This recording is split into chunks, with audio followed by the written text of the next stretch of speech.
to restate and say it as assertively as I can that never in the history of independent India has such political witch hunt and political vendetta been carried out by any government like it is being done now. That's the first point I want to make.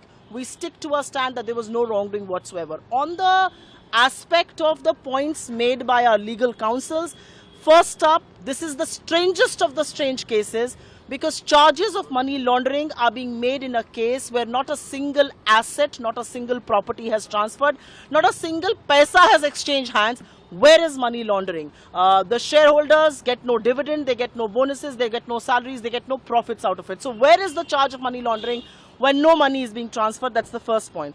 The second point, and that's preliminary point of jurisdiction, it is very clear that thousands of private complaints are filed by people all across the country. Never before in the history of PMLA has ED picked up a private complaint to file PMLA charges, and that's what it is being done here, and especially not without an FIR and not without an authorized officer to investigate. That was the point which was made, and I think that's a very, very valid point.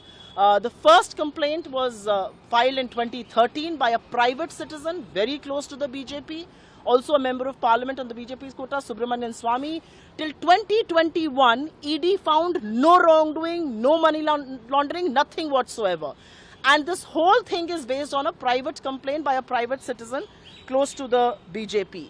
Also, I want to state here, and that's what our learned counsel said there, that ED's own stand on this matter, ED's own stand on this matter, especially with matters related to the FATF, has consistently been that they do not interfere personal transactions, that they do not act without FIR or they do not act without an authorized officer to investigate, which is exactly at variance with what they are doing here. So this is the broad summary of the arguments. मैं इसको हिंदी में भी बोल देती हूँ.